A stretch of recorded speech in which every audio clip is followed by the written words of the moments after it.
Foundation for Indian culture के संयुक्त तत्वावधान में ये जो अध्यात्म के संवाद वार्ता माला हम लोगों ने प्रारंभ की है 19 सितंबर 2020 से। आज इसका 7वां पुष्प लेकर हम आपके सामने प्रस्तुत हुए हैं और आज का जो हमारा विषय है वो श्री अरविंद के आलोक में ग्रामीण विकास। तो इस कार्यक्रम को अब प्रारंभ हम करने जा रहे हैं। तो प्रारंभ में मैं निवेदन करूंगा सेफिक के जो हमारे निदेशक हैं और हमारे सहयोगी डॉक्टर संपत जी से, वो माता जी का म्यूजिक वहाँ चलाएं, फिर हम लोग प्रोग्राम शुरू करेंगे। Thank you.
इस वार्ता क्रम को प्रारंभ करने के पहले श्री माता जी के द्वारा जो लिखित प्रार्थनाएं हैं, प्रार्थना और ध्यान पुस्तक में से, तो मैं हमारे अम्बाला केंद्र अम्बाला शाखा से श्री उमाकांत जी हमारे साथ में हैं। मैं उनसे अनुरोध करूंगा कि वे माता जी की एक प्रार्थना का वाचन करने का कष्ट करेंगे। श्री उमाकांत जी अम्बाला से। प्रत्यक्ष दर्शन में कैसी प्रचुरता है, पूरी व्यक्तिगत सत्ता, विनयशील, नम्र, समर्पित, वंदना करती हुई, शांत और मुस्कुराती हुई, सभी सत्ताओं के साथ एक अनुभव करती हुई, मूल्यों में कोई भेद करने में असमर्थ, सभी वस्तुओं के साथ संपूर्ण एकात्मता के साथ तेरे आगे उन सब के साथ मिलकर घुटने टेके हुए है और साथ ही तेरी शक्ति की दुर्जय सर्वशक्तिमत्ता जो यहाँ उपस्थित है और अभिव्यक्ति के लिए तैयार है, प्रतीक्षा कर रही है। शुभ मुहूर्त का, अनुकूल अवसर का निर्माण कर रही है। यह तेरे विजयशील एकाधिपत्य की अतुल्य भव्यता है। शक्ति यहाँ है। खुश हो जाओ लोगों जो प्रतीक्षा और आशा कर रहे हो नई अभिव्यक्ति निश्चित है, नई अभिव्यक्ति निकट आ गई है, शक्ति यहाँ है। समस्त कीर्ति प्रसन्नता में उल्लसित होती और गाती है, सारी प्रकृति उत्सव मना रही है, शक्ति यहाँ विद्यमान है। उठो और जियो, उठो और प्रदीप्त हो, उठो और सबके रूपांतरण के लिए युद्ध करो, शक्ति यहाँ विद्यमान है। जय मां।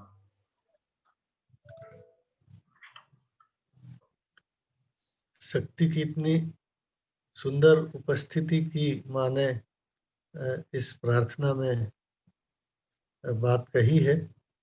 और इसके पश्चात मैं निवेदन करूंगा, हमारी मध्य प्रदेश की जो श्री अरविंद सोसाइटी की राज्य समिति है, उसकी जो संरक्षिका है, उसकी जो हमारी मुखिया है डॉक्टर सुमन कोचर जी से, वे इंदौर से हैं, कि वे श्री अरविंद कृत दुर्गा स्तोत्र का वाचन करने का कष्ट करेंगे। डॉक्टर सुमन दीदी।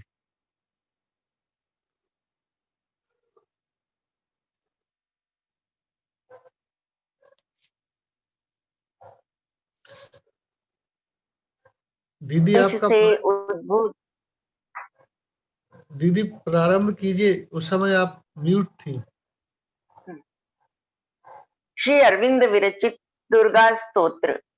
मातः दुर्गे सिंह वाहिनी सर्व शक्ति दायिनी, मातः शिव प्रिय तेरी शक्ति के अंश से उद्भूत हम भारत के युवक गण तेरे मंदिर में बैठे हुए तुझसे प्रार्थना करते हैं।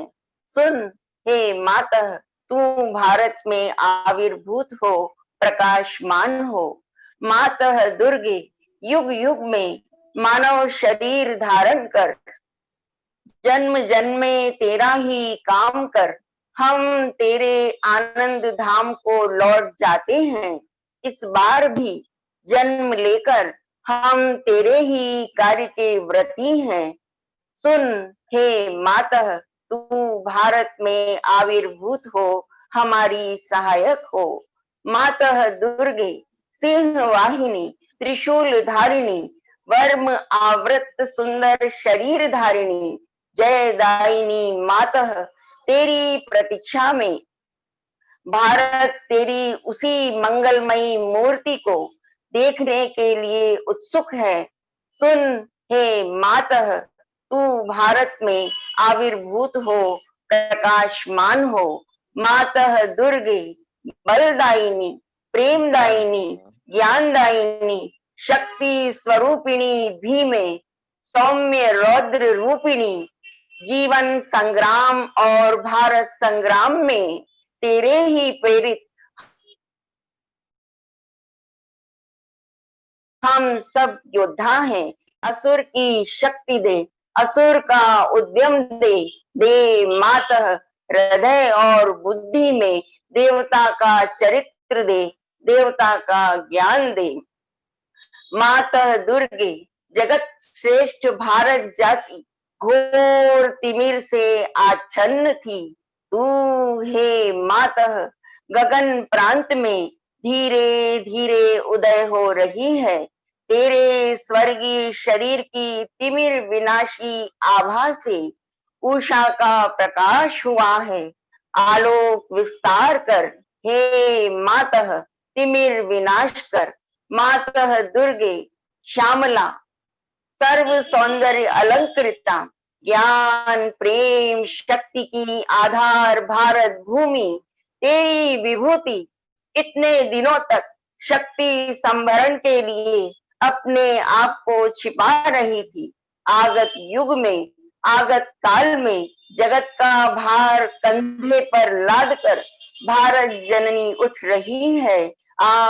हे मातः प्रकट हो। मातः दुर्गे हम तेरी संतान, तेरे प्रसाद से, तेरे प्रभाव से महत् कार्य के, महत् भाव के उपयुक्त हो जाएं। हे मातः विनाश कर क्षुद्रता, विनाश कर स्वार्थ, विनाश कर भय। मातः दुर्गे काली रूपिणी नमुंड मालिनी दिगंबरी कृपाण पाणी देवी असुर विनाशिनी, अपने क्रूर निनाद से अंतस्थ रिपुओं का विनाश कर इनमें से एक भी हमारे अंदर जीवित न रहे, जिससे कि हम विमल निर्मल हो जाएं। यही प्रार्थना है। हे मातः प्रकट हो।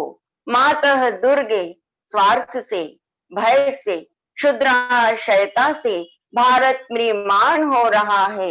हे मातः हमें महत प्रयासी कर, उदार चेता कर, सत्य संकल्पी कर, ऐसा कर कि जिससे कि हम अब और अल्पाभिप्सु, निश्चेष्ट, अलस तथा भयभीत न हो। मातः दुर्गे योग शक्ति का विस्तार कर, तेरी प्रिय आर्य संतान हम में लुप्त शिक्षा, चरित्र, मेधा, शक्ति, श्रद्धा, भक्ति, तपस्या, ब्रह्मचर्य, सत्य ज्ञान का विकास कर, जगत में वितरण कर। हे दुर्गति नाशिनी जगदम्बे, मनुष्य की सहायता के लिए प्रकट हो।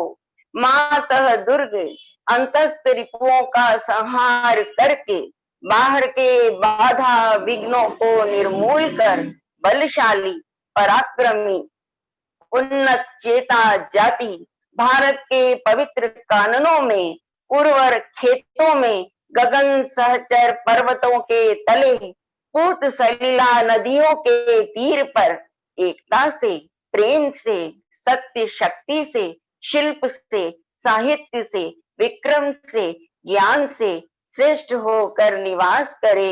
मातृ चरणों में यही प्रार्थना है। हे मातः प्रकट हो। मातः दुर्गे हमारे शरीर में योग बल द्वारा प्रवेश कर हम होंगे तेरे यंत्र, तेरी अशुभ विनाशी तलवार राशि, तेरे अज्ञान विनाशी प्रदीप। हे मातः भारत के युवकों की इस आशा को पूर्ण कर, यंत्री बनकर यंत्र चला, अशुभ हंत्री होकर तलवार घुमा, ज्ञान दीप्ति प्रकाशिनी होकर हाथ में प्रदीप ले प्रकाशमान हो। मातः दुर्गे अब की बार तुझे पाने पर अब और तेरा विसर्जन नहीं करेंगे।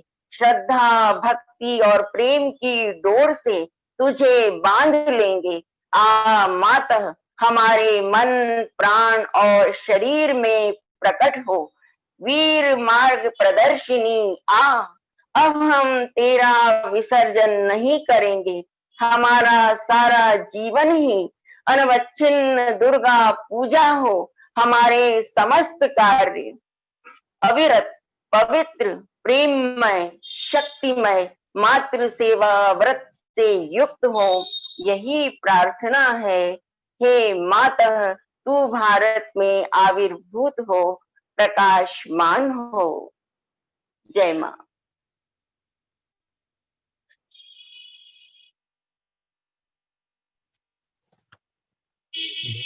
धन्यवाद दीदी, धन्यवाद उमाकांत जी। भाई और बहनों, जैसा कि आपको विदित है कि आज हम लोग जिस विषय पर चर्चा करने वाले हैं वो ग्रामीण विकास से संबंधित है। और आजाद भारत में अगर हमने सबसे ज्यादा अगर किसी बिंदु पर चर्चा सुनी है, खासकर राजनीतिक क्षेत्रों में, समाज जीवन में, तो वो गरीबी और ग्रामीण विकास है। और ग्रामीण विकास एक निरंतर चलने वाली प्रक्रिया है, जिसके विषय में समय समय पर श्री अरविंद ने, खासकर जब वो 1920 से 1930 के बीच में अपने शिष्यों के साथ शिष्यों से चर्चा करते थे, तो उस पर उन्होंने कुछ अपना प्रकाश डाला है। और इस विषय में हमारे साथ आज चर्चा करने के लिए हमारी विद्वान वक्ता सुश्री इंद्राणी घोष जी हैं। वे मूलतः छत्तीसगढ़ से हैं और छत्तीसगढ़ में रहकर श्री अरविंद सोसाइटी का कार्य करती हैं। भिलाई जो हमारा शाखा है, बहुत पुरानी शाखा है, वहाँ से वो संबद्ध है। और अभी हाल के वर्षों में उन्होंने श्री अरविंद की शिक्षा की जो प्रणाली है उससे प्रेरित होकर, उद्भूत होकर जो एक ये सिस्टम निकला है आजकल सारे महाविद्यालयों में, जो एक्रीडेशन का, उसके विषय में भी औरों-पथ का कार्य करने में भी उन्होंने बहुत सहायता प्रदान की है। इसके अलावा साइंस ओलंपियाड के माध्यम से भी वो समाज जीवन की सेवा में लगी हुई है। अभी फिलहाल कुछ समय से उन्होंने ग्रामीण विकास के क्षेत्र में बहुत अपनी रुचि दिखाई है और कार्य भी कर रही है। और अभी उसके समीप ही एक उन्होंने जो आश्रम श्री अरविंद से संबंधित है, एक ऐसा छत्तीसगढ़ में बनाया है। वो थोड़ा-सा रूरल एरिया में भी है, तो वो ना केवल थ्योरेटिकल बल्कि व्यावहारिक दृष्टि से भी उस क्षेत्र में काम करने को उद्यत है। इसके अलावा देश-विदेश में उन्होंने अलग-अलग विषयों पर, खासकर युवा वर्ग के ऊपर, शिक्षा के ऊपर, श्री अरविंद और श्री माँ के आलोक में बहुत सुंदर वार्ताएँ और कैंप लिया है। और हम सौभाग्यशाली हैं कि आज इस विषय में वो हमारे बीच में हैं, जिन्होंने इस कार्य को, ग्रामीण विकास के कार्य को वहाँ रहकर, वहाँ जुड़कर करने का निर्णय किया है। 1926 में किसी ने श्री अरविंद से पूछा था, ये 7 अप्रैल 1926 की प्रश्न है। तो किसी ने पूछा था कि ग्रामीण संगठन भी इस प्रकार के केंद्रों के सृजन में सहायक हो सकता है। अर्थात ये कि जिस तरीके से विकास के मॉडल की बात हो रही है, तो श्री अरविंद ने कहा, यदि तुम गांव में काम करना चाहते हो तो तुम एक प्राकृतिक व्यवसाय चुन लो, जाकर गांव के लोगों के बीच में रहो और उन्हीं में से एक बन जाओ। जब वे यह देखेंगे कि तुम एक व्यवहारिक व्यक्ति हो तो वे तुम्हारा विश्वास करने लगेंगे। यदि तुम वहां जाओ और 10 या 15 वर्ष तक कठिन परिश्रम करो तो तुम अपना एक स्तर बना लोगे और तब कुछ कर पाओगे, क्योंकि वे तुम्हें सुनने को तैयार होंगे। और वास्तव में कुंजी यही है कि जब उन लोगों को लगेगा तब हम वहां जाके कार्य कर सकते हैं। हम सब उसी से, एक पीढ़ी 2 पीढ़ी पहले जाएं तो हम सब लोग उसी परिवेश में से निकले हैं। और श्री अरविंद ने इसके अलावा भी फाउंडेशन ऑफ इंडियन कल्चर में भारत में ग्रामों की क्या संरचना थी, किस तरीके से उनकी राजनीतिक इकाइयां थी, ग्राम पंचायतों के माध्यम से फिर धीरे-धीरे बढ़ते हुए ऊपरी क्रम तक, राजा तक ये क्रम जाता था, इसकी विस्तार से चर्चा की है। मैं अधिक समय ना लेते हुए आज की जो वक्ता है सुश्री इंद्रानी घोष जी, मैं उनको आमंत्रित करता हूं कि वो आए और इस विषय में अपनी वार्ता प्रस्तुत करें। और इसमें जो, अगर हमारे पास थोड़ा समय होगा आखिरी में, तो हम लोग इसमें कुछ प्रश्न भी ले सकते हैं। तो हमारी वार्ता का विषय है श्री अरविंद के आलोक में ग्रामीण विकास, और वार्ताकार हमारी सुश्री इंद्रानी घोष जी हैं। इंद्रानी जी आइए, स्वागत। नमस्ते। माँ श्री अरविंद को मेरा प्रणाम। और आज हिंदी जोनल ने मुझे मौका दिया, इसके लिए मैं बहुत बहुत आभार हूँ आप सभी का। मेरे सभी गुरु भाई बहनों को मेरा वंदे मातरम। पता नहीं भैया के मन में ये टॉपिक मेरे लिए क्यों आया, मुझे नहीं पता है, लेकिन मैं ये हमेशा समझती हूँ कि यदि कोई कार्य हो रहा है तो उसके पीछे माँ श्री अरविंद का हमेशा एक स्रोत रहता है। ना मैंने कभी भैया से कहा कि मैं ऐसा कोई कार्य कर रही हूँ। मुझे ऐसा लगता है कि अभी भी कार्य शुरू हुआ है तो इतने ज्यादा सबको बोलने की जरूरत नहीं है। जब कार्य एक गति में जाए तब हम आप सबको बुलाए, देखे, तब उसका मजा कुछ अलग होता है।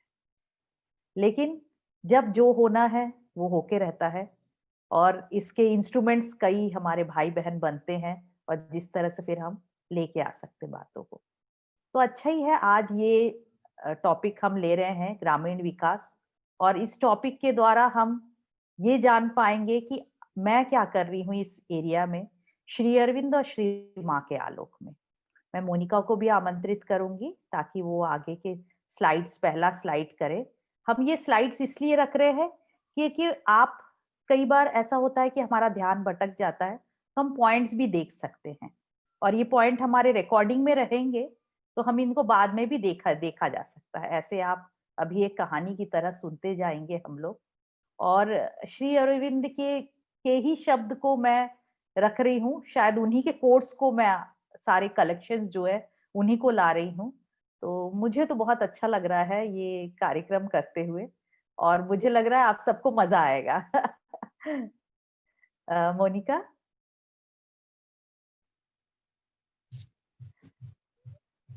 श्री अरविंद के 150वीं जन्मशताब्दी का कार्यक्रम है आध्यात्म के संवाद। ये 7वां खंड है। जैसे भैया ने कहा ये 7वां फूल है या माला का या मोती कहें, तो सच में हम सभी जो भी कार्य कर रहे हैं, ये एक एक फूल हम पिरो रहे हैं श्री अरविंद के माला के लिए। और जब तक 2022 आएगा, 2022 जब हम मनाएंगे, सेलिब्रेट करेंगे, तो ये मोती की हार हम अपने गुरु के गले में देखना चाहेंगे। तो कितना आनंद है इस बात पे। तो ग्रामीण विकास जो है, ये एक अपने आप में एक बहुत सोचा जाए तो एक बहुत छोटा सा टॉपिक है, लेकिन चूंकि हमारे गांव इतने ज्यादा है, मैं धीरे धीरे आपको ले जाऊंगी गांव की यात्रा में। एक छोटी सी यात्रा भी हम करेंगे गांव की, तो एक अलग मजा आएगा आप लोगों को। श्री अरविंद और श्री माँ के जीवन के सिद्धांतों के द्वारा ही हम सारे कार्य को संपन्न कर सकते हैं, ये सभी जानते हैं। ये एक सूत्र है, हम सभी इसको एक सूत्र मान के चलते हैं।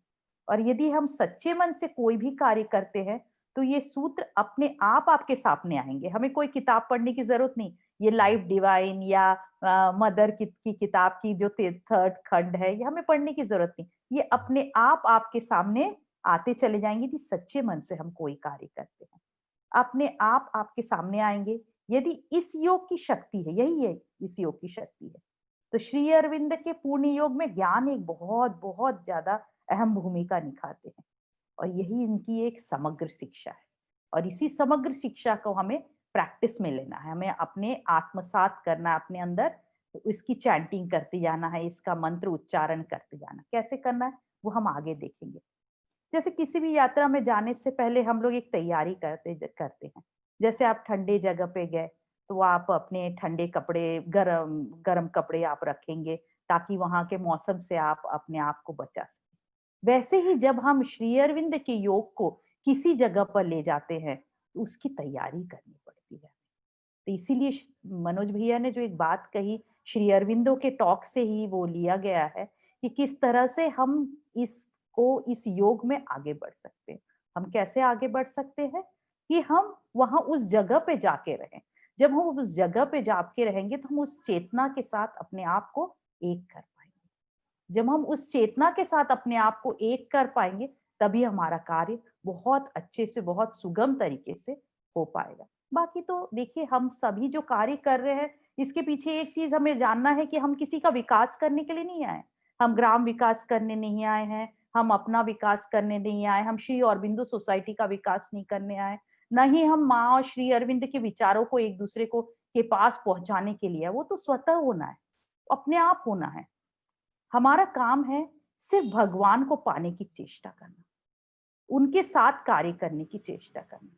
बस इतना हम जब करते चले जाएंगे, तो अपने आप हमारा कार्य, अपने आप हमारा जो कार्य हम लिए हुए हैं, जो हमारा सोच है, जिस सोच से हम आगे बढ़ रहे हैं, वो आसानी से हो जाएगा। मोनिका, मैं पिछला स्लाइड देखूंगी, अभी कंप्लीट नहीं हुआ है। ये इसलिए मैं लेके आई कि इसके बिना, ये जो श्री अरविंद के का एक थॉट है, इसके आगे मैं इसको पढ़े बिना आगे नहीं जाया जा सकता। That within us which seeks to know and to progress is not the mind, but something behind it which makes use of it. बहुत सुंदर श्री अरविंद ने कहा है, और कितने आसान तरीके से कहा है, हमारे लिए भी आसान है। कि देखिए कि श्री अरविंद कह रहे हैं कि जीवन में सिर्फ बुद्धि से ही काम नहीं चलता। ऐसा नहीं सोचना चाहिए कि मैं जितना पढ़ ली हूं, मैंने सब उसी से ही काम कर। उसके आगे भी कुछ है। उसके आगे क्या है वो तभी जाना जा सकता है जब हम पूर्ण योग के लिए उस आग में अपने आप को डालेंगे। ये आसान भी नहीं है और कठिन भी नहीं है। ये कठिन इसलिए नहीं है कि इसमें माँ रहती है, तो माँ का हाथ थामेंगे तो आपको आसान लगेगा, और कठिन इसलिए है कि इसकी परीक्षाएं भी देनी पड़ती है, इसकी कठिनाइयों को थोड़ा सा हमें झेलना भी पड़ता है। तो उससे सबसे पहले हम देखेंगे कि पहले जो हमारा स्लाइड है, उसमें हम लोग देखेंगे कि कौन कौन से एनजीओज है, नॉन गवर्नमेंट ऑर्गेनाइजेशन है, जो स्वतंत्रता संग्राम के बाद से कार्य कर रही है। तो कई हमारे देखिए गांव कितनी हैं हमारे यहाँ पर। 2019 के सेंसेक्स से मैं बता रही हूँ आपको कि यहाँ पर गांव कितना है, 6,64,369 विलेजेस। आप सोचिए कितने गांव हैं हमारे पास। और इन गांवों में सच में ये जो एनजीओज है, ये नॉन गवर्नमेंट ऑर्गेनाइजेशन है, ये बहुत अच्छा वर्क कर रही है, बहुत अच्छा कार्य कर रही है। आप टाटा का बोल लीजिए, अजीम प्रेमजी फाउंडेशन बोल लीजिए, संजीवनी फाउंडेशन हो गए, बहुत जिंदल्स की फाउंडेशन है, और हमने सभी बहुत सारे फाउंडेशन का वर्क देखा हुआ है। ये इतना अच्छा कार्य कर रही है, लेकिन इनका कार्य करने का तरीका थोड़ा सा अलग है हमारे कार्य से। वो क्या है? देखिए, एक आध्यात्मिक ऑर्गेनाइजेशन जब, एक आध्यात्मिक संस्था जब एक आध्यात्मिक सोच, गुरु की सोच से आगे बढ़ती है, तो उसका सोच थोड़े से एक लेवल आगे होता है। और वो एक लेवल आगे क्या है, हम आगे देखेंगे। मोनिका, आगे की स्लाइड्स। ये जो ऑर्गेनाइजेशन से ये काम करती है कि ब्रिंगिंग चेंज, ये एक नया परिवर्तन लाती है उस जगह पे, सोसाइटी में कुछ चेंजेस लाती है, उस जगह में एक पॉजिटिव एनवायरनमेंट लाती है, जैसे स्कूलों की बिल्डिंग बनाना या स्कूलों में लैब्स बनाना, और वहां पर उस जगह पे एक हैप्पीनेस, प्रॉस्पेरिटी, उस जगह को की डेवलपमेंट के लोन फैसिलिटी प्रोवाइड करना, बैंक लेके आना, ये सारी सुविधाएं ये जो आज तक की ऑर्गेनाइजेशंस है ये सारी कर रही है। जो श्री अरविंद सोसाइटी इसलिए नहीं कर रही है, या ये कर भी रही है, लेकिन इससे एक लेवल आगे कर रही है, ताकि हम आज रहे नहीं रहे, लेकिन ये गांव अपने विकास में खुद को तैयार कर सके। तो इसके बाद के स्लाइड्स में हम देखेंगे कि श्री अरविंद का क्या कथन है। श्री अरविंद कहते हैं कि जो विलेज है, जो गांव है, वो एक कोशिका है। आप देखिए, आपकी शरीर में जो कोशिकाएं होती है वो कितने महत्वपूर्ण होती है।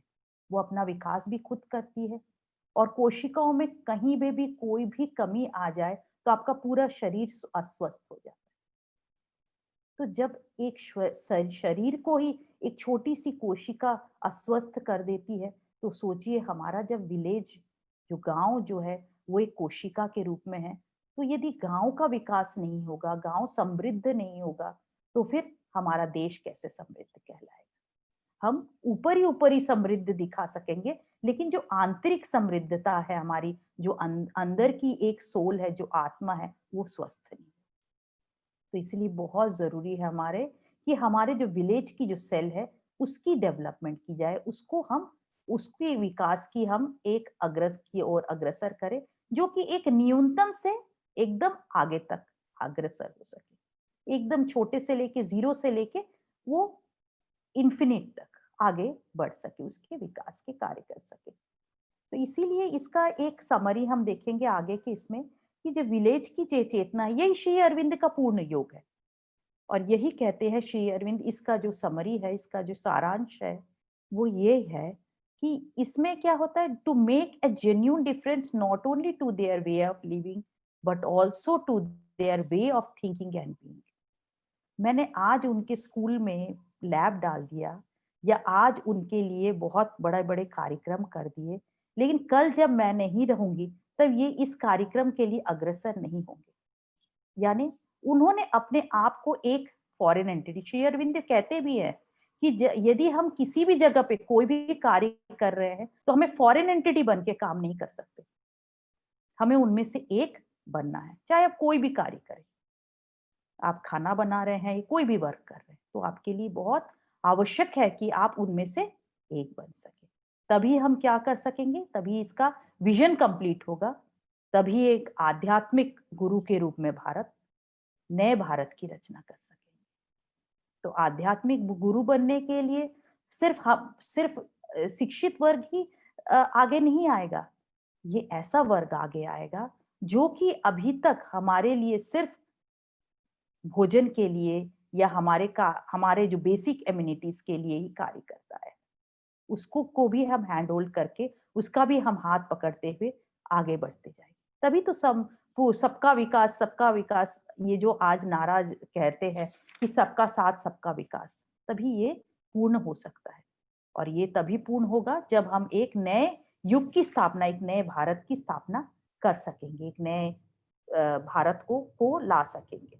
और ये तभी हो पाएगा जब आध्यात्मिक रूप से हम इसकी पूर्ति कर सकेंगे। अब आगे हम देखेंगे कि क्या हमारा मंत्र होना चाहिए। ये एक मंत्र हमारा।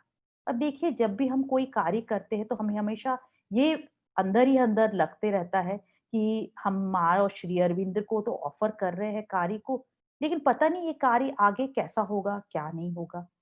लेकिन जैसा सावित्री में भी कहा गया कि सारी चीजें पहले से तय की हुई है, ऐसा कोई चीज नहीं है। और भगवती ने सब कुछ प्लान करके किया हुआ है और सबका एक पर्पस है, उद्देश्य है। तो ये एक मंत्र आपको हमेशा चैंट करते रहना है, इसका हमेशा मंत्र का उच्चारण करते रहना है कि all the world's possibility in man are waiting as the tree waits in its seeds. हम कुछ नहीं कर रहे, सब कुछ पहले से तय किया हुआ है, सिर्फ हम उसके साथ कार्य करने के लिए अपने आप को प्रेरित कर। जब ये मंत्र को आप लेके आगे कार्य करेंगे तो आप देखेंगे कार्य कितना आपका आसान हो जाता है। और इस मंत्र को हमने एक जगह लिख के रखा हुआ है ताकि ये हर कोई आए और इसे पढ़े, और ये जैसे कहते हैं ना विजन एंड मिशन करके इसको एक चैंट लेते हैं, मंत्रा के रूप में लेते हैं, वैसे ही इस मंत्र को लेके आगे बढ़ा जा सकता है। जो बाकी एनजीओज है वो सिर्फ डेवलपमेंट पे कार्य करती है, लेकिन श्री अरविंद के विजन से नेक्स्ट स्लाइड में हम देखेंगे कि उनके एफर्ट से क्या होता है कि bring changes in the way person thinks and acts so they can change the way and aspires to achieve. अभिप्सा जो है ये अपने आप में एक आग है।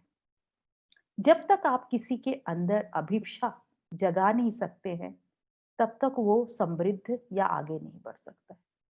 लोग कहते हैं ना आप किससे इंस्पायर्ड है, तो इंस्पिरेशन जो है ये क्षणिक है, कुछ क्षण के लिए आपको इंस्पायर करता है, लेकिन जब तक आप एस्पिरेशन यानी आग अंदर नहीं लगती है तब तक आप आगे नहीं बढ़ सकते हैं। तो इसलिए एस्पिरेशन बहुत आवश्यक चीज है जो श्री अरविंद कह रहे हैं कि हमें इनके अंदर जगाना है। और वो एस्पिरेशन हम कैसे जगा सकते हैं, जैसे हम एक छोटा सा एग्जाम्पल देखते हैं, एक छोटा सा उदाहरण मैं आपको देती हूँ। कई बार ऐसा लोगों को लगता है कि हम ग्राम का विकास करने जा रहे हैं, ग्राम विकसित नहीं है, हम उनके विकास के लिए आगे बढ़ रहे हैं, हम उनका विकास करेंगे, ये हमारा बीड़ा हमने उठाया हुआ है ग्रामीण विकास के लिए। लेकिन आपने कभी डैम को देखा हुआ है?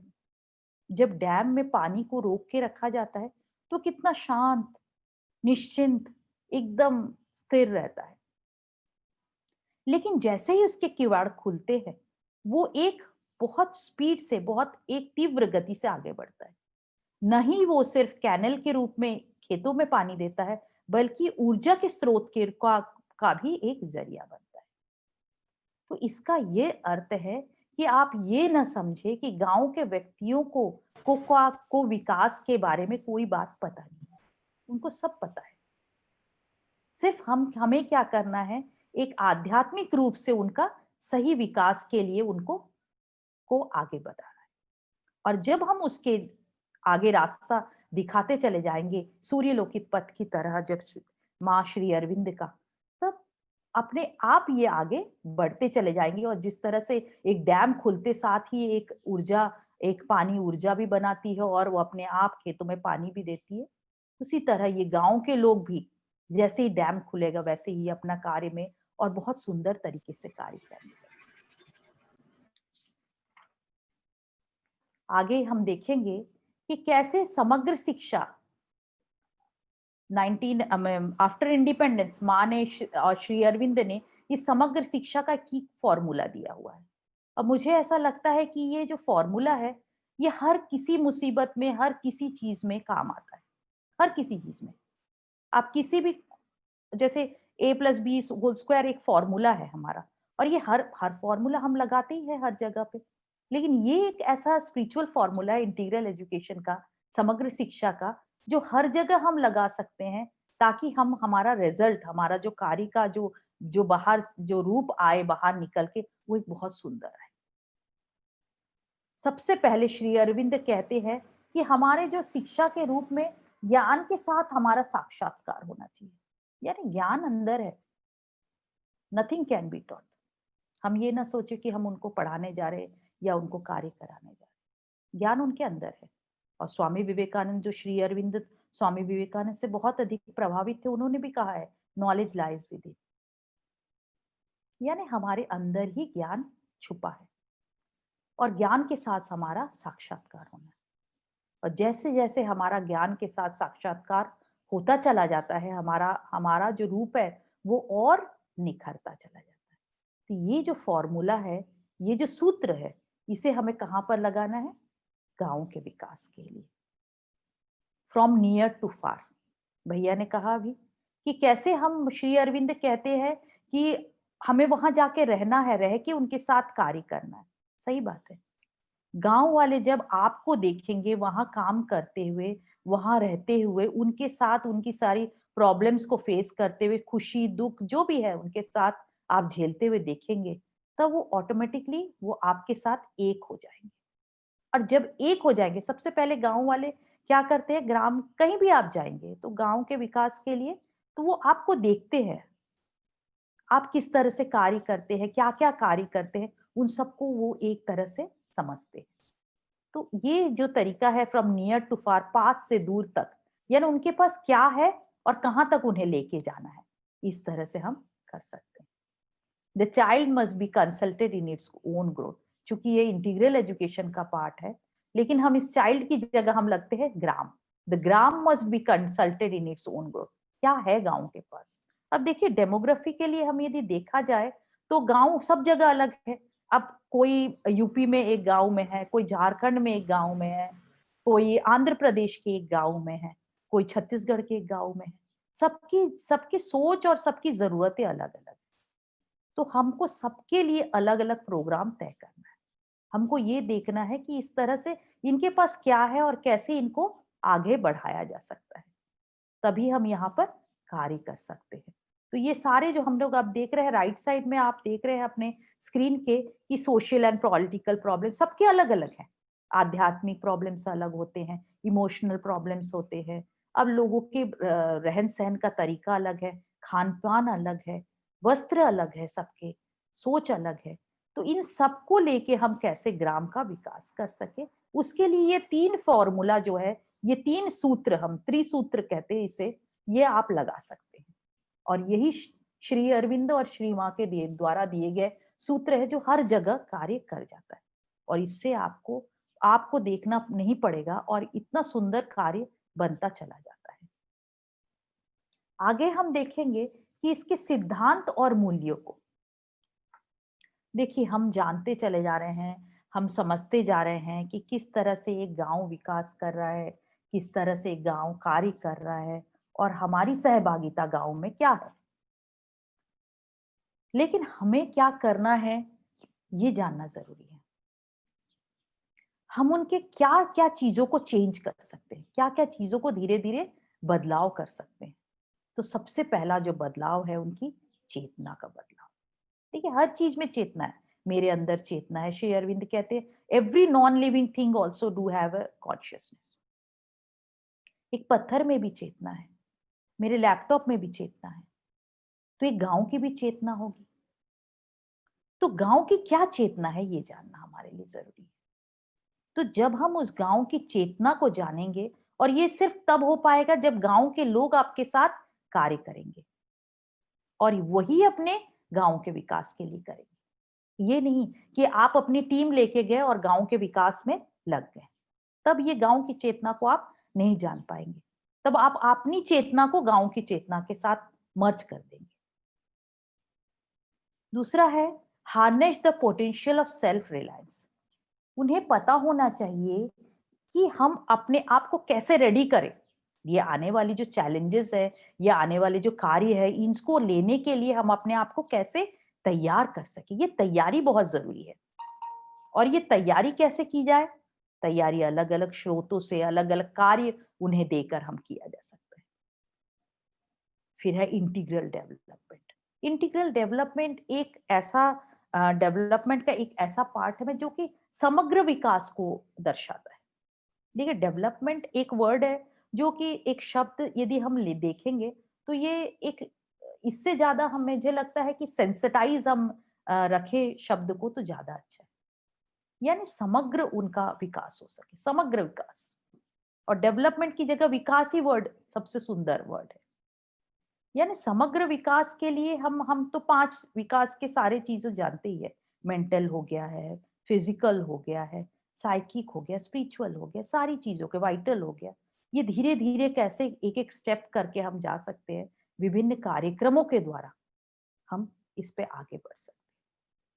अब देखिए, हम गांव में विकास कर रहे हैं, कार्य कर रहे हैं, गांव को आगे बढ़ा रहे हैं, लेकिन कई बार हम, क्या होता है, भूल जाते हैं कि गांव का जो अपनी संपत्ति है वो है उसके खेत, वो है उसके कुएं, वो है उसके तालाब।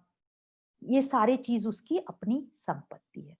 हम क्या करते हैं, वहां पर डिफरेंट प्रोग्राम्स करते हैं, जिसमें कि कंप्यूटर एजुकेशन का एक प्रोग्राम कर दिया हमने, ये कर दिया। लेकिन एक जो कारपेंटर होता है, उसके बच्चे के अंदर ही ये स्वतः ही ये गुण होती है उसकी जीन्स के अंदर, कि किस तरह से इस कार्य को किया जा सके। उसे और सिखाने की हमें जरूरत नहीं पड़ती। तो सस्टेनेबल जो सॉल्यूशन है, इसको जानना बहुत जरूरी है। आजकल पूरा भारत कोविड-19 के कारण, मेरे ख्याल से यही एक चीज है जिसमें हम पीछे रह गए, कि भारत आगे भागता चला गया, और जिसको रोकने के लिए आज कोविड-19 का की उत्पत्ति पता नहीं कैसे हुई है, ताकि सब लोग ने उस एक जो बहुत तीव्र गति से दौड़ रहे थे, उसमें एक ठहराव आया है। उस ठहराव से क्या हुआ है, लोगों ने अपने आप को देखना शुरू किया है कि मेरे अंदर क्या क्या चेंजेस किया जा सकता। कमियां नहीं, कमियां देखने की आपको जरूरत नहीं है। अपने अंदर क्या क्या मुझे बदलाव करनी चाहिए, और उन बदलाव को करते हुए, ताकि मैं पुराने चीजों को भी लेके साथ रखूं, पेड़ों को ना काटूं, गाँव में बावड़ी जो है वहां पर उसको संजोना सीखना पड़ता है। अभी हम लोगों ने एक तालाब का वो किया, नवीनीकरण किया, तो हमें पता चला कि तालाब खोद देने से तालाब नहीं बनते। तालाब के नीचे काली मिट्टी की परत से उसकी लिपाई करनी पड़ती है, ताकि उसका पानी कम ना हो सके। तो ये सब चीजें मैंने कभी टेक्नोलॉजी से सीखा नहीं था, न स्कूल्स में, न कॉलेजेस में, कभी नहीं सीखा ना। लेकिन जब गांव का के साथ काम करना शुरू किया, तब मुझे पता चला कि गांव में कुएं किसी तालाब के नवीनीकरण के लिए बहुत जरूरी है, खाली खोदना नहीं, उसके काली मिट्टी की परत की उसकी एक लिपाई करने से वो पानी नीचे नहीं जाता है गर्मियों में।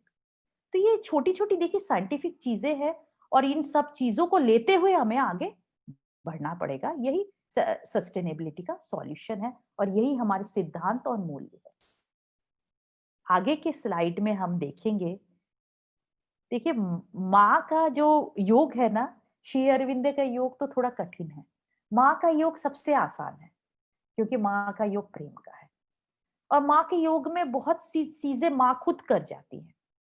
तो इसीलिए सभी ने माँ का हाथ भी थामा हुआ है, माँ ने भी हमारा हाथ थामा हुआ है। तो जो माँ के जो 12 शक्तियां हैं, इसे कभी नहीं भूलना चाहिए।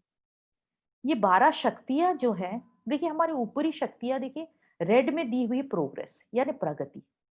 अब हम प्रगति की तरफ से नहीं आएंगे, हम इस तरफ से घूमते हुए प्रगति की तरफ जाएंगे। तो ये सारी चीजें, रिसेप्टिविटी, एस्पिरेशन, परसिवरेंस, ग्रेटिट्यूड, यानी ग्रहणशीलता से सबसे पहले आप शुरू करेंगे। प्रगति को पाने के लिए सबसे पहला गुण है ग्रहणशीलता। तो जिस तरह से हम ग्रहणशीलता के साथ कार्य करेंगे, तो हमारा कार्य और अधिक सुंदर और अधिक निखरता हुआ आएगा। एस्पिरेशन, अभिप्सा, सभी को पता है, बिना अभिप्सा के कोई कार्य नहीं होते। अभी मैंने आगे भी उस पे चर्चाएं ली है। ये 12 जो शक्तियां हैं माँ की, ये अपने आप में अद्भुत शक्तियां हैं। ये 12 मंत्र भी कह सकते हैं हम, ये 12 घर भी कह सकते हैं हम।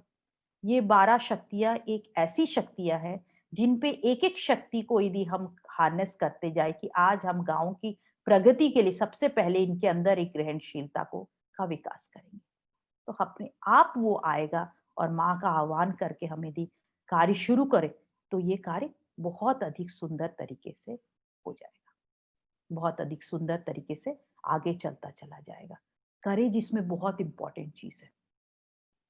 करेज इसलिए इंपॉर्टेंट है, इसमें बहुत अधिक जरूरत है, क्योंकि जब तक आपके अंदर करेज नहीं आएगा आप कोई भी कार्य नहीं कर सकते। और करेज तभी आएगा जब आप माँ को अपने साथ कार्य करता हुआ सोचेंगे, पाएंगे। इसलिए बहुत जरूरी है कि आप 2-3 चीजों को, कुछ चीजें गांव के विकास के लिए, कुछ चीजें अपनी शक्ति के लिए अपने अंदर, हमारे अंदर स्थापित कर सके। और माँ है, वो करती चली जाती है हमारे साथ कार्य बहुत सुंदर तरीके से। आगे हम जाएंगे।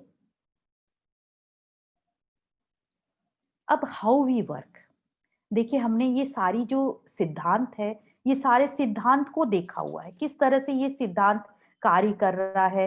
ये एक उच्च स्तर के, जैसे कहते हैं ना कि लाइट एंड डार्कनेस, एक अंधकार और एक उजाला, ये दो रूप नहीं है, ये एक ही रूप है। भगवान ने एक ही चीज बनाई है, उजाला। अब उजाला को 0 से लेके एकदम डार्कनेस, लाइट, बहुत लाइट तक बनाया हुआ है। तो इसका अर्थ ये है कि जो हम विकास कर रहे हैं, इस विकास में भी वैसी श्रेणी आएगी। पहले धीरे से शुरू होता है, फिर ये आगे जाके एक बहुत बड़े इन्फिनिटी, एक बहुत वननेस की तरफ आगे बढ़ता चला जाता है। या हम योग में भी ये कहते हैं, जैसे जैसे हम योग में निचली शक्तियों से आगे ऊपर चलते चले जाते हैं, तो हम ऊपर देखते जाते हैं, चेतना के में एक ऊपरी भाग में वननेस आ जाता है। तो ये वननेस क्या होता है? ये एक हार्मनी है, ये अंदर एक समता पैदा होती है, धीर स्थिर, ये सारा चीज अंदर शांत हो जाता है। जो अंदर एक तूफान चलता रहता है, ये शांत हो जाता है। और ये आपको सारा चीज ऐसा लगने लगता है ये अपने आप हो रहा है। जब ये अपने आप होने लगता है तो आपको इसमें कोई अपनी ताकत लगाने की जरूरत नहीं रहती है। तो हम कैसे कार्य करते हैं? देखिए, ये 3 साल पहले हमने शुरू किया था श्री अरबिंदो या योग एंड नॉलेज फाउंडेशन। चूंकि मैं एक गांव के अंदर ये जगह थी और इस जगह को एक आश्रम के रूप में डेवलप किया गया। और जब इसकी डेवलपमेंट हुई तब हमने ये सोचा कि चूंकि मैं हायर एजुकेशन से हूँ, तो हमने ये सोचा कि सिर्फ गांव का विकास करने से तो नहीं चलेगा ना, सिर्फ गांव को के अंदर हम काम कर रहे नहीं चलेगा। तो देखा गया कि हायर एजुकेशन में एक बहुत इंपॉर्टेंट फैक्टर है। यदि जो हायर एजुकेशन के प्रोफेसर्स या सुन रहे होंगे तो वो जानेंगे। अभी मैंने दिल्ली में भी, IIT दिल्ली में भी लास्ट ईयर इस पे एक टॉक लिया हुआ था, उन्नत भारत अभियान। उन्नत भारत अभियान में भारत सरकार जो है वो हर एक कॉलेज को कुछ फंड देती है 5 गांव के साथ कार्य करने के लिए। कितना सुंदर है, देखिए हमारे पास कितने कॉलेज, यूनिवर्सिटीज है, 500 यूनिवर्सिटी है पूरे भारत में और 50,000 कॉलेजेस हैं। आप डेटा सोचिए, कितना बड़ा डेटा है। और जब ये 50,000 कॉलेज 5 गांव को गोद लेती है, गोद मैं नहीं कहूंगी, गोद लेने से थोड़ा सा शाब्दिक थोड़ा प्रॉब्लम आता है, मैं कहूंगी गांव के साथ काम कर रही है, गांव के विकास के लिए काम कर रही है, तो ये कितना काम आसान हो जाता है। सिर्फ हमें उन्हें दिशा निर्देश देना है कि क्या कार्य करना है। उन्हें मालूम नहीं है क्या करना है। वो गांव में जाते हैं, एक दिन हेल्थ कैंप लेते हैं, एक दिन कोई फंक्शन करते हैं और अपना लेटर बनाते हैं, अपना फोटोग्राफ लगाते हैं और चूंकि IIT दिल्ली इसका हेड है, नोडल हेड है, उसको भेज देते हैं, वहां से पैसा सैंक्शन होके आ जाता है। तो क्या ये टैंजिबल है? इसको आंका जा सकता है? इसको ग्राफ से हम इसको खींच सकते हैं? नहीं। तो इसीलिए हमने क्या किया, हमने डिफरेंट अलग अलग कॉलेजेस और यूनिवर्सिटीज के साथ हम लोग ने कहा कि उन्नत भारत अभियान में आप क्या कार्य कर रहे हो, कौन से गांव के साथ कार्य कर रहे हो, उसकी डेटा हमें दे दो। हम आपको बताएंगे कि उस गांव में का विकास के लिए आप क्या कार्य करना है। पहला ये इसलिए ताकि हमारा काम न सिर्फ छत्तीसगढ़ में रह जाए बल्कि पूरे ऑल ओवर इंडिया के विलेज के लिए मैं कार्य कर सके। अभी मैं रांची होके आई, ये कोविड के बीच में ही मैं रांची गई थी, रांची आश्रम में भी गई थी मैं। तो रांची के जिस यूनिवर्सिटी के साथ मैं टाई अप होके आई, उस यूनिवर्सिटी के अंदर ही के पास ही 3-4 गांव हैं और उन गांवों के साथ क्या कार्य करना, उसकी पूरी रूपरेखा में बना के वापस आई। तो सिर्फ छत्तीसगढ़ का ये एक गांव नहीं है, हम यहाँ 4 गांवों के साथ काम कर रहे हैं। तो ये सिर्फ छत्तीसगढ़ का गांव नहीं है जो विकास करेगा, बल्कि पूरे भारतवर्ष के वो 5 गांव विकास करेंगे जो कि आपके आसपास कॉलेज और यूनिवर्सिटी ने साथ काम करने का वादा किया है। ये आप जानिए, वादा किया है, एमओयू साइन करते हैं ये लोग। जब एमओयू साइन करते हैं और जब उन्नत भारत अभियान इन्हें फंडिंग करती है, तो इनका दायित्व है कि क्या कार्य करें और क्या कार्य करना है। ये श्री अरविंदो सोसाइटी उन्हें बताएगी कि श्री अरविंद के विजन से, कि उनकी सोच से किस तरह से हम इस गांव का विकास कर सकें। दूसरा है, हमारे पास जो 4 गांव है, उन गांवों में हम हर महीने एक हेल्थ कैंप कराते हैं जो कि डेंटल होता है, दांतों का होता है, दूसरा है आंखों का होता है। देखिए, 2 ऐसी चीज है जिनके लिए डॉक्टर्स गांव में नहीं होते, आप जानते होंगे। दांतों के डॉक्टर नहीं मिलेंगे आपको गांव में, आंखों के डॉक्टर नहीं मिलेंगे, जनरल फिजिशियन मिलते हैं आपको, लेकिन ये 2 चीजें नहीं मिलती। और ये 2 चीजें एक बेसिक इम्यूनिटी है, आंख और दांत। तो हम क्या करते हैं, ये यहाँ पर एक प्रोग्राम ऑर्गेनाइज करते हैं। ये हम लोग करते नहीं है, ये ग्राम पंचायत ऑर्गेनाइज करती है। हमारी यूनिट का काम है उनको सिर्फ हैंड होल्ड कर देना, कि आज आपका वो एक डेटा बता देती है कि इस दिन आप हमारा करेंगे। वो जब उनके हार्ट बैठती है, उस हार्ट पे वो खुद ही लोग क्या करते हैं, उसकी मुनादी करते हैं, उसको बोलते हैं, उसको ढोल बजा बजा के कि कल हमारे यहाँ पर आंखों का कैंप लगने वाला, इसी स्कूल में आप लोग आएंगे। जब बच्चों के स्कूल में आंखों का कैंप लगता है तो बच्चे उत्साहित होते हैं, बच्चों को जानने को मिलता है कि किस तरह से पढ़ना चाहिए, कितना गैप होना चाहिए अपने किताबों और आंखों के बीच में। इस तरह से हम कार्य कर सकते हैं। तो हम लोग एक इंटरनेशनल और एनजीओ है विजन स्प्रिंग, इनके साथ भी जुड़े हुए हैं, जिनका उद्देश्य है कि हर एक व्यक्ति को 50 रुपए में वो चश्मा बना के दे देते हैं। बहुत सस्ते में वो चश्मा बना के दे देती है एनजीओ, और उसी स्प्रिंग जो विजन है वो एनजीओ काम करती है। पूरे भारत में छत्तीसगढ़ एक ऐसा राज्य है जहां पर गोधन न्याय योजना चलता है। बहुत बहुत सुपर न्याय योजना है, और जिसमें गायों के गोबर को खरीदा जाता है। देखिए कितना अच्छा है, गायों के गोबर को खरीदना। सुनने में हंसी आती होगी लोगों को, लेकिन इससे क्या होगा कि गाय संरक्षित होते हैं। न गायों को अब न सिर्फ दूध के लिए रखा जाता है, बल्कि उनके गोबर के लिए भी उनको चारा खिलाया जाता है। तो यानी गाय को चारा भी खिलाना पड़ेगा, गाय को बांधना भी पड़ेगा हमें, क्योंकि गाय के साथ साथ आप तो घूम नहीं सकते गोबर कलेक्ट करने के लिए। तो आप गायों को रास्ते में नहीं घूमने दोगे, आप एक जगह पे रखोगे। तो ये गोधन योजना के साथ हम छत्तीसगढ़ सरकार के साथ जुड़े हुए हैं, हमने उसके साथ एमओयू किया है। और अब छत्तीसगढ़ सरकार ने 120 करोड़ रुपए किसानों को दी है गोबर खरीदने के लिए। कितना सुंदर योजना है, आप सोचिए। और इस योजना के अंदर हमने क्या किया है, एग्रीकल्चर कॉलेज को जोड़ दिया है। Agriculture college and biotechnology department, इनका काम क्या है, इन गांवों को ये बताना कि किस तरह से खाद बनाया जा सकता है। तो जब वर्मी कंपोस्ट खाद भी बनाते हैं ये लोग, तो हमारी ट्रेनिंग होती है हमारे आश्रम में। और जब ये रिसर्च सेंटर में ये लोग ट्रेनिंग करने आते हैं, तब ये जानते हैं कि गायों के गोबर से भी खाद तैयार किया जाता है, वर्मी कंपोस्ट। और यही वर्मी कंपोस्ट खाद हम कहाँ डाल सकते हैं, अपने खेतों में डाल सकते हैं। तो हमारा 2 पर्पस सॉल्व हो रहा है। तो पहला उद्देश्य हमारा सॉल्व हो रहा है कि हम उनको गाय के गोबर से ऑर्गेनिक अपना खाद बनाने के लिए प्रेरित कर रहे हैं। दूसरा, ऑर्गेनिक खेती के लिए हम उन्हें प्रोत्साहित कर रहे हैं। तो ये दोनों चीज हमारा कौन देख रहा है, एग्रीकल्चर कॉलेज। यानी कॉलेज का दायित्व अब एक और बढ़ गया है कि आप न सिर्फ अपने बच्चों को पढ़ाएंगे, बल्कि बच्चों को एक दिन आप विलेज के अंदर लेके आएंगे और इस विलेज में आप प्रोग्राम करेंगे, बच्चों को एक एक कला सिखाएंगे, और ये कार्यक्रम हम उनके द्वारा ही किया जाता है। यानी अब हर कॉलेज का, हर यूनिवर्सिटी का ये दायित्व है कि जिस विलेज के साथ वो काम कर रही है, उस विलेज में वर्मी कंपोस्ट खाद बने, उस विलेज के अंदर ऑर्गेनिक फार्मिंग हो, और विच विलेज के अंदर हर बच्चे के स्कूल में, कॉलेज में एक एक कैंप ऑर्गेनाइज करा। तो तो ये सारी चीजों से क्या होगा, वो सेंसिटाइज होंगे, वो सोच एक अलग लेवल की सोच पे जाएंगे।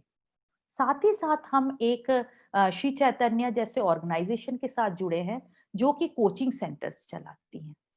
और हम क्या करते हैं, ये यहाँ गांव के बच्चों के जो सीनियर्स हैं, जो कॉलेज में पढ़ते हैं, उन सभी बच्चों को लेके आके हम अपने आश्रम में या अपने स्थान में ट्रेनिंग दे दी जाती है कि कैसे बच्चों को पढ़ाना है।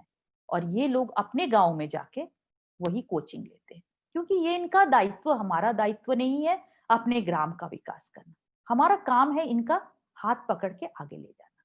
तो इनमें ध्यान होता है, इनको सब्जेक्ट के बारे में जानकारी दी जाती है, किस तरह से बैठना उठना, ये सब छोटी छोटी चीजें ये सीखते हैं।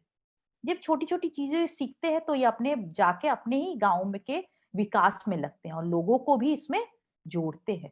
तो ये क्या होता है, एक चेन प्रोसेस होता है। तो श्री अरविंद के योग में कलेक्टिव योग का जो अवधारणा है, जो एक पॉइंट है, इसको ही ये एनलाइटन किया जाता है। तो कलेक्टिव योग श्री अरविंद के योग में जो है वो इसी गांव में अब हमको देखने को मिलता है। और इसी सिलसिले में हमने क्या किया था, अभी हमने एक प्रोग्राम ऑर्गेनाइज किया था जिसमें कि यूनिवर्सिटी एंड कॉलेज के प्रोफेसर्स के को जिन्होंने ग्रास रूट लेवल पे, जमीनी लेवल पे जो कार्य किया हुआ है इनोवेशन पे, उनको इनवाइट किया था हमारे यहाँ पर अवार्ड के लिए, जो रायपुर में किया था। और आदरणीय मुख्यमंत्री जी हमारे गेस्ट थे। तो मुख्यमंत्री जी जब हमारे साथ उस दिन रहे और उसी दिन हमारे साथ हमने अहमदाबाद से जो पद्मश्री है अनिल गुप्ता जी, जिन्होंने यही गांव के विकास के लिए कार्य किया हुआ है, जिनको इसी सिलसिले में पद्मश्री मिला हुआ है, उनको इनवाइट किया था। और वो आए और वो उन लोगों को, इन कॉलेजेस को, यूनिवर्सिटीज को, जो ऑल ओवर मतलब पूरे भारतवर्ष से हमने इनवाइट किया था, इसमें से 120 लोग आए हुए थे। और इन 120 लोगों को बताया कि किस तरह से हम गांव के लिए आगे कार्य कर सकते हैं। देखिए, कोविड तो है, कोविड-19 है, हम इससे डर के आगे काम नहीं करें ऐसा नहीं, सावधानी रखना है और इसको लेते हुए हमें कार्य करना है। हमें इस ऐसा नहीं है कि हम बेझिझक निकल जाते हैं कार्य करने के, हम सावधानियां बरतते हैं अपनी। और बहुत अच्छा लगा कि हमारे जो प्रदेश के मुखिया है, हमारे मुख्यमंत्री जी, उन्होंने जब हमारा साथ दिया और इसमें आने के लिए उनको न्योता दिया, तो पहले तो वो बोले कि नहीं आ पाएंगे क्योंकि कोविड के कारण वो किसी भी फंक्शन में नहीं जा रहे हैं। लेकिन मेरा ये कहना था कि यदि किसी आध्यात्मिक संस्था के कार्य में यदि घर का मुखिया नहीं आता है, तो इसका अर्थ है कि उस प्रदेश की जो आध्यात्मिक गति है वो रुक जाती है। और आध्यात्मिक गति है होती है उसकी सांस, उसका ब्रेथ। तो आप खुद समझ सकते हैं कि किसी व्यक्ति का यदि इसकी सांसें रुक रही, तो फिर वो तो कोमा में है व्यक्ति, उसका कोई जीवन रहने का कोई अर्थ नहीं। तो ये बहुत जरूरी है कि जब आप कोई भी कार्य कर रहे हैं तो आपका रजिस्टर होना, आपके को ये साहस होना, ये बोलना बहुत जरूरी है। ये माता जी की कृपा है, श्री अरविंद का एक बहुत बड़ा की कृपा है हम लोग के ऊपर कि ये कार्य हम अपने बड़ों के आशीर्वाद के साथ कर पा रहे हैं। और इसी कार्य में हमने बहुत और भी कार्य कर रहे हैं। अभी हम लोग जितने कॉलेजेस है, सबके पास 25 एकड़ जमीन होना जरूरी है, जिसमें से 3 से 4 एकड़ जो जमीन है वो खाली पड़ी रहती है। हमने क्या किया है, ये 3-4 एकड़ जमीन उन सब से ले ली है। हमने कहा कि आप ये जमीन तो आपके पास खाली पड़ी रहती है, आप इस पे कुछ नहीं करते हो, तो क्यों नहीं हम इस पे एग्रीकल्चर किए। तो हमने क्या किया है, ये जो गांव के लोग हैं उसके आसपास के गांव के लोगों को इन कॉलेजेस के साथ जोड़ना शुरू कर दिया। अब ये उनका उत्तरदायित्व है कि वो उन गांव के, उन कॉलेजेस के साथ विकास कर सके, उन कॉलेजेस के लिए इन 3-4 एकड़ जमीन के लिए कार्य कर सके। तो इसका मेरा ये कहना का उद्देश्य है कि ग्रामों के विकास के लिए हमें सिर्फ ग्राम को पकड़ के या ग्रामों में उतर के काम करने की जरूरत नहीं है, हमें दोनों को साथ लाना है। शहर को ग्राम के लिए, गांव को शहर के लिए। गांव से भी बच्चे, जब शहर के बच्चे गांव में जाते हैं तो वो भी वहां से कई चीजें सीखने को मिलता है उनको। तो ये जो शिक्षा है ये दोनों तरफ से है, तो दोनों को जब शिक्षित करेंगे तो इसका एक अलग भाव निकल के आएगा और इसी से हमारा विकास हो पाएगा। तो ये कार्य सिर्फ मेरा, आपका या श्री अरबिंदो सोसाइटी का नहीं है, ये हर एक भारतीय नागरिक का है, हर एक व्यक्ति का है कि हम कैसे इसके विकास के लिए अपना योगदान दे सके। और मैं गर्व करती हूँ कि मैं एक बार जापान में इस सिस्टम को देखने में देखी कि हर रिटायर्ड व्यक्ति व्यक्ति अपने कार्य से रिटायर्ड हो जाता है, वो रिटायरमेंट के बाद देश की सेवा में लगता है, उसका सबसे पहला कार्य। तो इससे क्या होता है, वो स्वस्थ भी रहते हैं क्योंकि वो एंगेज रहते हैं, वो कुछ ना कुछ कार्य करते रहते हैं। तो ये इस तरह से हमें इस कार्य को आगे ले जाना है।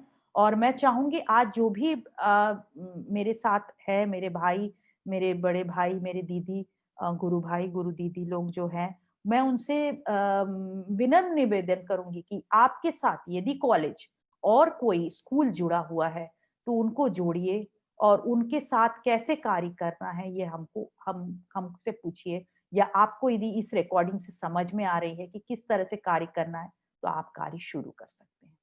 देखिए, माँ श्री अरविंद का मंत्र लीजिए और शुरू कर दीजिए और इतना सुंदर कार्य निकल के आता है कि हमें खुद को यकीन नहीं होता है कि यह कार्य इतना सुंदर हुआ है। धन्यवाद। मेरे ख्याल से मैंने एकदम सही समय पे, मुझे 35-30 तक मनोज भैया ने कहा था कि खत्म करना है वार्ता को, और बहुत अच्छा लगा। बिना ऑडियंस के बोलना थोड़ा अजीब लगता है, लेकिन ये भी एक अपने आप में एक एक्सपीरियंस है कि साइलेंस में माँ श्री अरविंद के साथ बैठ के आप बोल रहे हैं। मैं मनोज भैया को पूछना चाहूंगी कि कोई यदि सवाल है तो भैया आप शुरू करिए।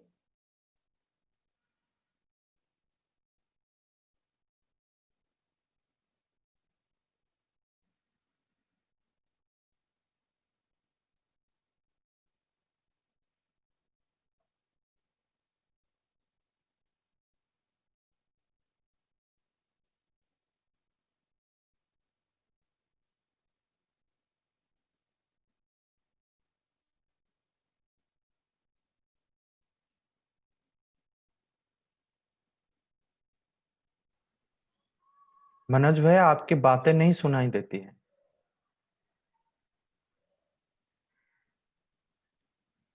अभी भी नहीं आ रही भैया आवाज आपकी।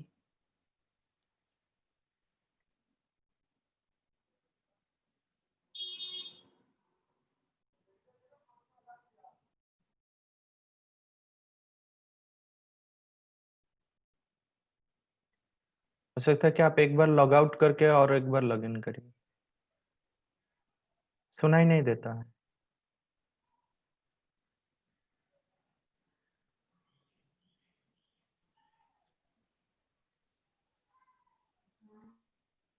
सुमन दीदी, तब तक आप यदि कुछ पूछना चाहते हैं आप पूछ सकते हैं।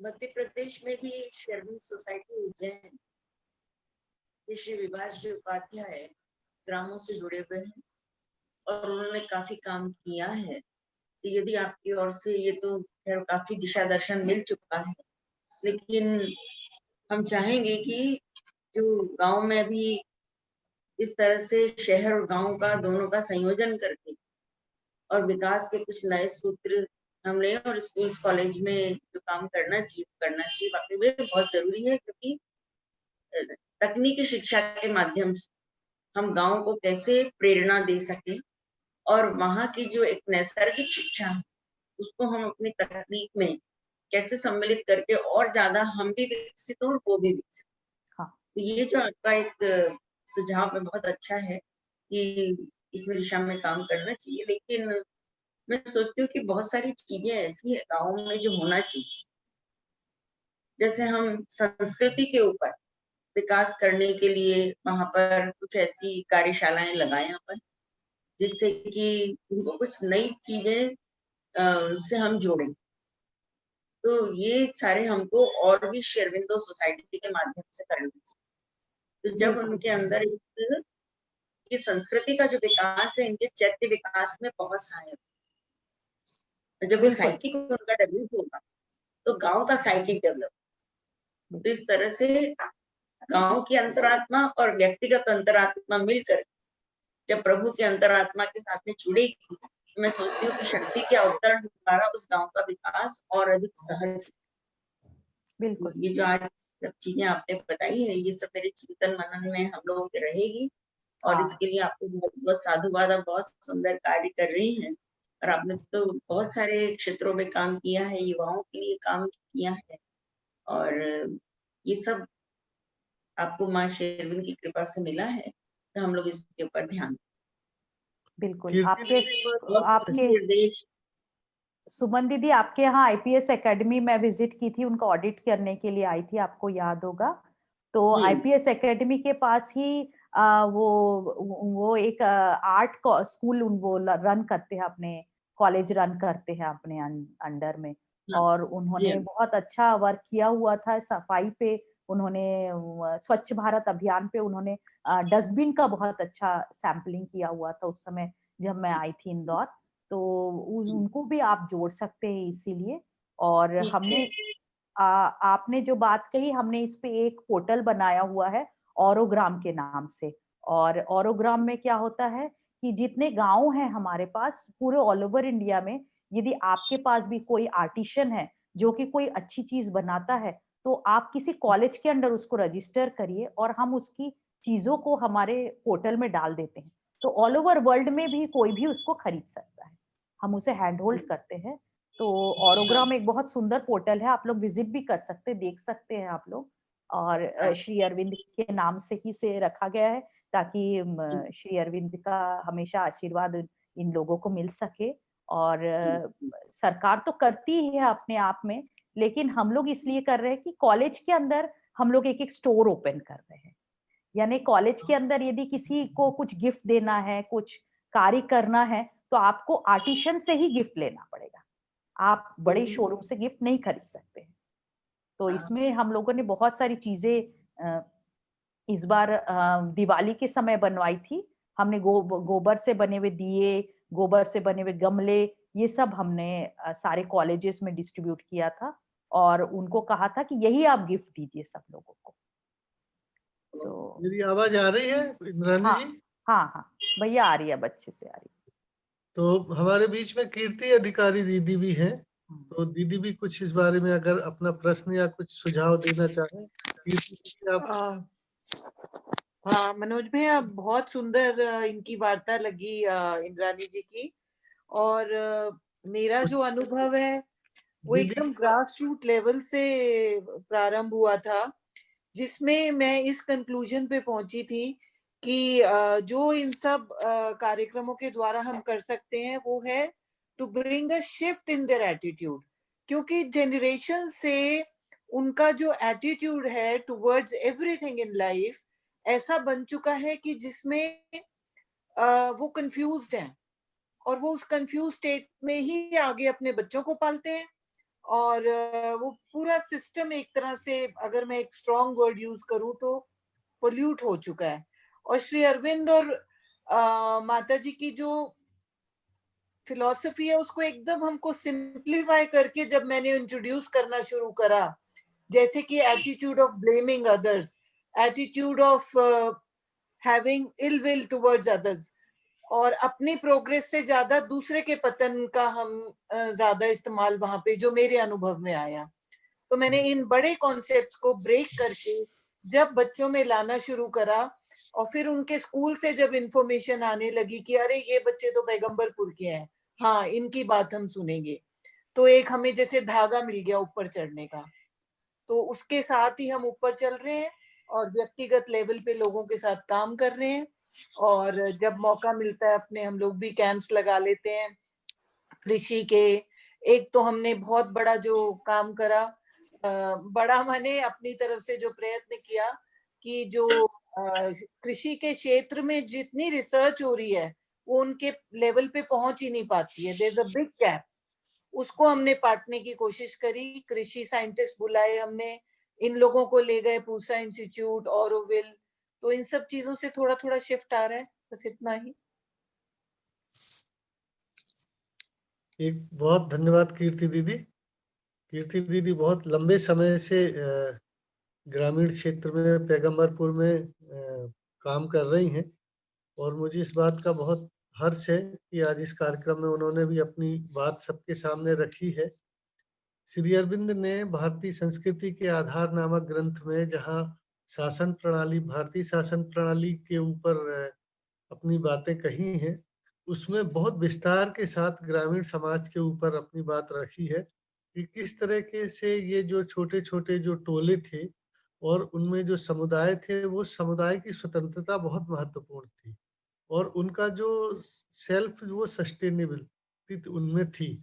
उस कारण से, और ये इस कारण से ये जो श्रृंखला है, श्री अरविंद कहते हैं कि वैदिक युग से, खासकर उत्तर वैदिक युग से लेकर अभी हाल ही तक, 1000 साल पहले तक ये चीज चलती रही। लेकिन फिर जो 2 बड़े-बड़े आक्रमणों से भारतीय समाज को गुजरना पड़ा, उस कारण से ये सब कुछ विध्वंस की कगार तक पहुंचा और जिसे फिर खड़ी करने की आवश्यकता है। तो उसका मूल जो है, श्री अरविंद सोसाइटी का जो इंफ्रास्ट्रक्चर की बहुत बात होती है, श्री अरविंद श्री माँ के दर्शन में कोई भी परिवर्तन स्थायी नहीं हो सकता जब तक वो चेतना के परिवर्तन के रूप में ना हो। तो आध्यात्मिकता ही वो बीज है जिसके माध्यम से ग्रामीण समाज को एक फिर से नव चेतना के में जागृति की बात माताजी श्री अरविंद करते हैं, न केवल ग्रामीण समाज को बल्कि सारे समाज के वर्गों को। ग्रामीण समाज एक मायने में बहुत भाग्यशाली है कि आध्यात्मिकता के जो मूल बीज है वो उन्होंने अपने भीतर संजो के रखे हैं और जरा सा, जैसे अभी हमारे दोनों दीदी लोगों ने बताया, जैसे ही हम उनके बीच में जाके काम करते हैं, वो स्पिरिचुअलिटी की जो सीड है, जो उसकी चेतना है, वो मक्खर होकर बाहर आ जाती है और वे अपने मुख्य धारा में लौटने लगते हैं। वे सरल है, सहज है, भोले हैं, विश्वास करते हैं, लेकिन उसके लिए हमें उनके बीच में रहकर जाने का काम करना पड़ता है। श्री अरविंद ने अपनी एक जुलाई 1 1926 वे अपनी एक वार्ता में उन्होंने इसी प्रश्न के उत्तर में उन्होंने कहा था, लोग ग्राम संगठन की चर्चा करते हैं। श्री अरविंद के शब्द हैं, लोग ग्राम संगठन की चर्चा करते हैं, पहले वे गांवों में जीवन ले आए तो फिर वे अपने आप संगठित हो लेंगे। और गांव में जीवन का अर्थ है, हमारे हम लोगों के परिप्रेक्ष्य में जो जीवन का अर्थ है कि जो आध्यात्मिकता है, जो एकता है, जो समाज का सामुदायिक स्वतंत्रता की जो भावना, जिसके विषय में श्री अरविंद विस्तार से बात करते हैं, तो ये वो तथ्य हैं जो ग्रामीण विकास की रीढ़ की हड्डी है और उसमें से बहुत सारे तथ्यों के ऊपर आज इंद्रानी जी ने अपनी बात रखी है। हमारे बीच में अगर कोई और प्रश्न है तो हम ले सकते हैं, अन्यथा फिर अब समय हो रहा है तो हम लोग इसको आगे बढ़ाएंगे। तो किसी का कोई प्रश्न है क्या इस बारे में?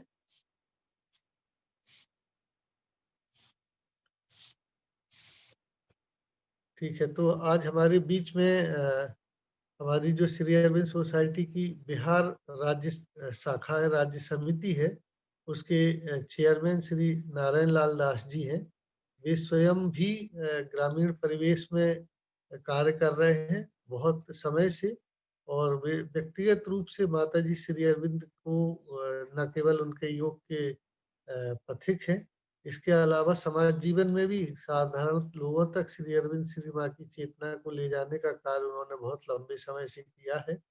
तो मैं उनसे निवेदन करूंगा कि श्री अरविंद सोसाइटी हिंदी क्षेत्र और श्री अरविंद भारतीय संस्कृति प्रतिष्ठान पुदुचेरी, जिसका ये सह आयोजन है, तो उन सबकी तरफ से आप जो है आभार व्यक्त करने का कष्ट करेंगे। थोड़ा सा अपने को अनम्यूट कर लेंगे नारायण जी, उसके बाद फिर अपनी बात रखेंगे। नारायण जी। हाँ, सुन पा रहे हैं? जी जी।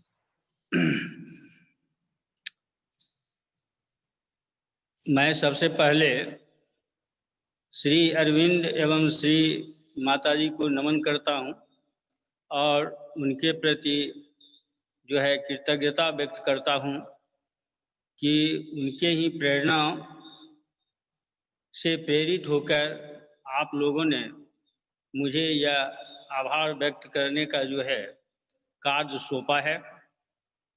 और मैं विशेष रूप से हमारी आज की जो वक्ता सुश्री इंद्राणी घोष जी हैं, उनकी बात को सुनकर काफ़ी जो है हम लोग प्रभावित हुए।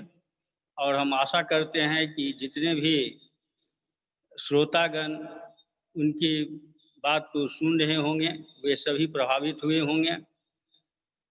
और साथ ही श्री उमा कांत जी को, श्री सुमन कोचर जी को तथा यह जो श्रृंखला श्री अरविंद के 150वीं जन्म उत्सव के उपलक्ष्य पर हिंदी क्षेत्रीय समिति के द्वारा चलाया गया है, जिसको मनोज जी एवं श्री अनिल वाजपेयी जी के द्वारा जो संयोजन का काम हो रहा है, बड़ा ही सुंदर है। और हम आशा करते हैं कि हम हिंदी क्षेत्र के लोग ही नहीं बल्कि जो भी इस वार्ता को सुनेंगे वे सब लाभान्वित होंगे। और साथ ही हम जानते हैं कि हमारा भारत जो है वह गांव में बसता है, और श्री अरविंद के योग दर्शन जब तक गांव में प्रवेश नहीं करेगा तब तक जो है श्री अरविंद का जो मूल उद्देश्य है, उनके योग का जो मूल उद्देश्य है, और जिस कारण से श्री अरविंदो सोसाइटी की नींव पांडिचेरी में श्री मां ने रखी थी कि हमारा जो समाज है वह आध्यात्मिक बने। श्री अरविंदो सोसाइटी एक जो है आध्यात्मिक संस्था है या अंतर्राष्ट्रीय संस्था है, और इसका मूल उद्देश्य ही है कि हम सभी आध्यात्मिक बने। और इसलिए मैं इससे जुड़े जितने भी हमारे वक्ता हैं, हमारे जो यह हिंदी क्षेत्र समिति के द्वारा जो संचालन श्री अरविंद के 150वीं जयंती के अवसर पर यह आध्यात्मिक चर्चाएं शुरू की है, उन सभी व्यक्ति को मैं उनके प्रति आभार व्यक्त करता हूं। पुनः एक बार श्री अरविंद एवं श्री माता जी को जो है पुष्पांजलि अर्पित करता हूं, आभार व्यक्त करता हूं। और इन्हीं शब्दों के साथ मैं अपने वाणी को विराम देता हूं। जय श्री अरविंद, जय श्री मां। थैंक यू, धन्यवाद नारायण जी। जैसा कि आपको विदित ही है कि हम लोग ये जो अध्यात्म के संवाद श्रृंखला है, इसको हम हर ये पाक्षिक श्रृंखला है जी, 15-15 दिन में इसका हम कार्यक्रम करते हैं। तो अब हमारी जो अगली प्रस्तुति होगी वो आज से ठीक एक रविवार के बाद 27 दिसंबर को जो हमारा रविवार पड़ेगा उसमें होगी। आपको विदित ही होगा कि इस बीच में 25 दिसंबर को गीता जयंती है, तो लेकिन वो फ्राइडे को है। तो हम लोगों ने जो विषय इस बार रखा है 27 दिसंबर को श्री अरविंद के आलोक में गीता का संदेश, श्री अरविंद का गीता प्रबंध जो है वो इसके लिए रेफरेंस के लिए जो है रिसोर्स बुक है। और ग्वालियर जो मध्य प्रदेश में है वहाँ से डॉक्टर सुरेश चंद्र शर्मा जी बहुत वरिष्ठ साधक हैं और गीता जी के विद्यार्थी हैं बहुत वरिष्ठ, तो वो उस दिन जो है मुख्य वक्ता होंगे। तो हम सब लोग समय की सूचना में पृथक से दे दूंगा आप सबको, तो आप सब लोग फिर से हम लोग एकत्रित होंगे और माँ श्री अरविंद की चेतना में जुड़कर इस काम को आगे बढ़ाने का प्रयास करेंगे। अब हम सब लोग, मैं व्यक्तिगत रूप से भी आप सबको बहुत आभार और कृतज्ञता ज्ञापित करता हूँ। और सबसे पहले माता जी श्री अरविंद के श्री चरणों में कृतज्ञता कि उन्होंने हमको ये ऐसा अवसर दिया कि हम लोग ग्रामीण विकास के बारे में बात कर सके। मैं जो कृतज्ञता ज्ञापन के लिए मातृ संगीत का हम लोग जो है सुनेंगे और फिर हम लोग डिस्पर्स होंगे यहाँ से।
आप सबको बहुत बहुत आभार। हम लोग पुनः अपनी अगली उसमें संवाद में मिलेंगे। बहुत बहुत धन्यवाद। जय श्री माँ, जय श्री जय राम। श्री वंदे जय श्री मातरम। सबको नमस्कार।